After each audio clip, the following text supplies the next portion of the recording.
নমস্কার।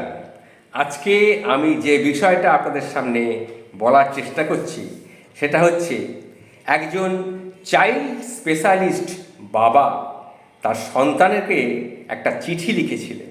সেই চিঠিটা কিভাবে লিখেছিলেন, কি লিখেছিলেন, সেই চিঠিটা আমি কিন্তু আপনাদের সামনে পড়ে শোনাচ্ছি। শুনুন। শুনলে কিন্তু আপনি যদি পিতা হন বা মাতা হন, কারুর কোনো সন্তানের পিতামাতা হন, আপনার কিন্তু চিন্তা করবেনই করবেন এই চিঠিটা আমি যে পড়ে শোনাচ্ছি সেটা পরে। তিনি কি লিখেছিলেন? তিনি লিখেছিলেন, প্রিয় সন্তান, আমি তোমাকে এই যে চিঠিটা লিখছি এর তিনটে কারণ আছে। এই তিনটে কারণ কি কি? এক, জীবন, ভাগ্য এবং দুর্ঘটনার কোনো নিশ্চয়তা নেই। কেউ জানে না সে কতদিন বাঁচবে। দুই, আমি তোমার বাবা, যদি আমি তোমাকে এই কথা না বলি তাহলে কিন্তু অন্য কেউ আর এই কথাটা তোমাকে বলবে না। তিন, আমি যা লিখলাম তা আমার নিজের ব্যক্তিগত তিক্ত অভিজ্ঞতা। এটা হয়তো তোমাকে অনেক অপ্রয়োজনীয় কষ্ট পাওয়া থেকে রক্ষা করলেও করতে পারে। এই তিনটে কারণে তোমাকে আমি চিঠিটা লিখছি। আর চিঠিটা তোমাকে আমি কি লিখছি সেটা তুমি পড়ে দেখো। জীবনে চলার পথে এগুলো মনে রাখার কিন্তু চেষ্টা করবে। যারা তোমার প্রতি সদয় ছিল না তাদের উপরে কোনো অসন্তোষ তুমি পুষে রেখো না, কারণ তোমার মা এবং আমি ছাড়া তোমার প্রতি সুবিচার করা কারো কিন্তু দায়িত্বের মধ্যে পড়ে না। আর যারা তোমার সাথে ভালো ব্যবহার করেছে তোমার উচিত সেটার সঠিক মূল্যায়ন করা এবং তাদের প্রতি কৃতজ্ঞ থাকা। তবে তোমার সতর্ক থাকতে হবে এই জন্যে যে প্রতিটা মানুষের প্রতিটি পদক্ষেপে নিজ নিজ কিন্তু উদ্দেশ্য থাকতে পারে। একজন মানুষ আজ তোমার সাথে ভালো তার মানে এই নয় যে সে সবসময়ই তোমার সঙ্গে সে ভালোভাবে থাকবে, তোমার কাছে ভালো থাকবে। কাজেই খুব দ্রুত কাউকে প্রকৃত বন্ধু ভেবে তুমি ফেলো না।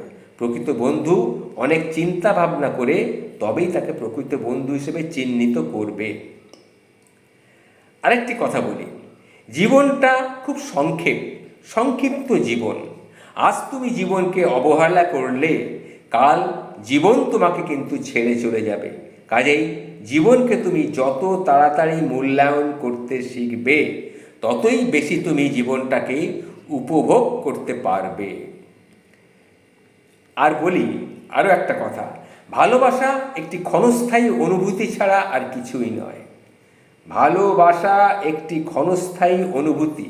মানুষের মেজাজ আর সময়ের সাথে সাথে এই অনুভূতি কিন্তু আস্তে আস্তে বিবর্ণ হয়ে যায়।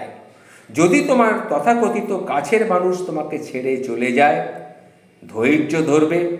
সময় তোমার সব ব্যথা, সব বিষণ্ণতাকে ধুয়ে মুছে সাফ করে দেবে। কখনো প্রেম, ভালোবাসার মিষ্টতা বা সৌন্দর্যকে নিয়ে বাড়াবাড়ি করবে না।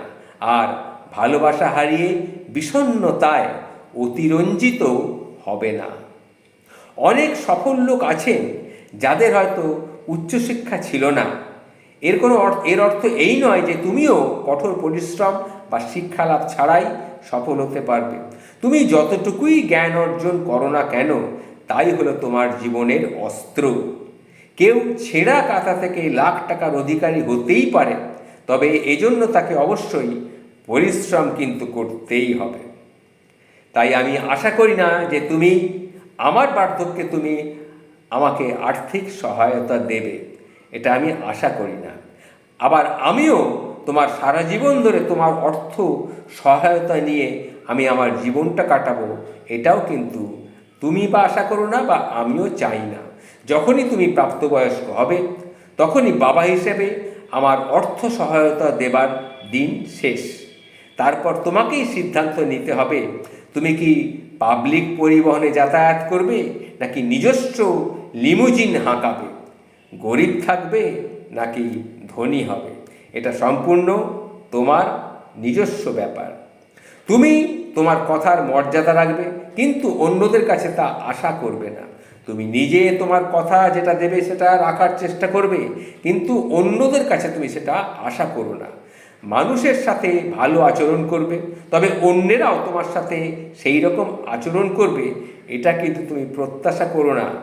যদি তুমি এটি বুঝতে না পারো, তাহলে শুধু অপ্রয়োজনীয় যন্ত্রণাই কিন্তু তুমি পাবে। দেখো, আমি অনেক বছর ধরে লটারি কিনেছি, কিন্তু কখনো কোনো পুরস্কার আমি পাইনি। তার মানে কি না, তার মানে হলো এই যে তুমি যদি সমৃদ্ধি চাও, তবে তোমাকে কঠোর পরিশ্রম করতে হবে।